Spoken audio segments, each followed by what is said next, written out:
Thank you guys hear me okay? Okay. I didn't want to be too loud, but I just wanted to stand up here and just do a very quick introduction of myself. I do want to say quickly that I've been smudged many times, and I've really been smudged more because I worked in a shelter for a year and a half in the valley called Open Arms, and there was an elder there that smudged us pretty much every day that we were in, and it does relieve anxieties because I have it, and it does good unless there's somebody that's to do that to your home, because it does get rid of bacteria and it gets all the bad and gets it outside. A quick story about that is my son was a very healthy guy, got very sick in August, and I just spent the entire month of August in a hospital. And the Annapolis First Nations did a prayer ceremony for my son, and they volunteered to do it. I watched it, they sent it to me, and they talked about the white bear and healing and prayer, and he got better. And they were telling us he was going to have surgery because there was no other way to cure it. And then suddenly he was on a medication that worked, and he's back to working out, and he's going to be playing basketball the next couple of weeks. So it was a bit of a miracle, and if the smudging thing, if you're a little nervous to go up and get it done, I certainly encourage, because there's definitely something above that, healing, and you will never hear better people speak than the Mi'kmaq about friendship and love and reconciliation.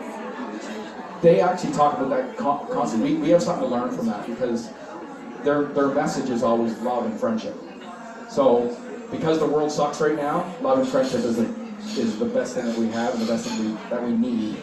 So definitely smudging is certainly something to at least heal you, because we've all kind of become a little bit distant and a little angry over the last few years. So enough of that.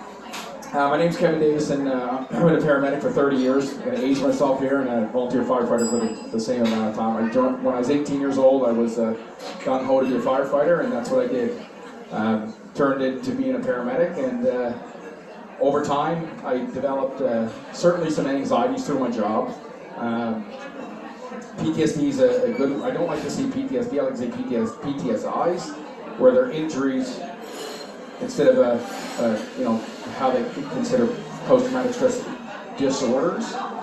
We have injuries because of what we've done, and I know there's a firefighter here that's going to talk about mental health as well.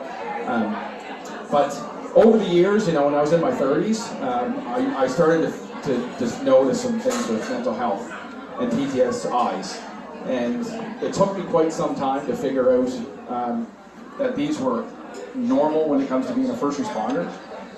No matter who you are, if you're a first responder, those things happen, and you're going to have to deal with some type of mental health being a first responder.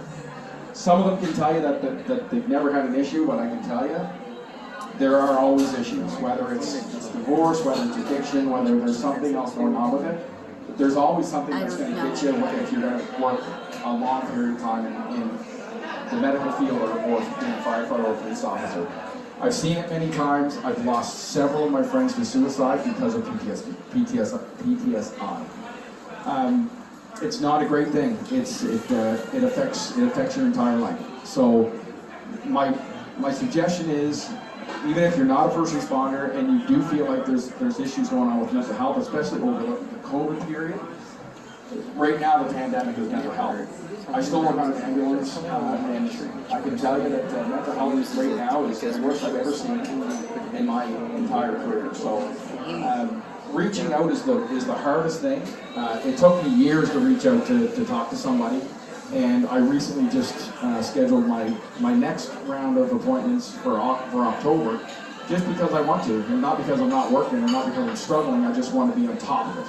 And those things is just being on top of things before they get to that stage is the most important thing. If you start feeling like things are going wrong, or things aren't going well at home, or things aren't going well with your children, then there's obviously something probably going on that you need to address. And never feel like you're the weak one for reaching out, because the strongest thing you'll ever do is reach out for help. In saying all that, I'm going to sing a song for you that I wrote a few years back. I didn't realize what the song was going to do. It did win me a couple of awards, but I don't even think about that because I didn't write it to win awards. I didn't write it for publicity. I wrote it because I wanted to write a song about my life. My life as a first responder and my life with my kids. So when I wrote this song and I sat down in front of my camera.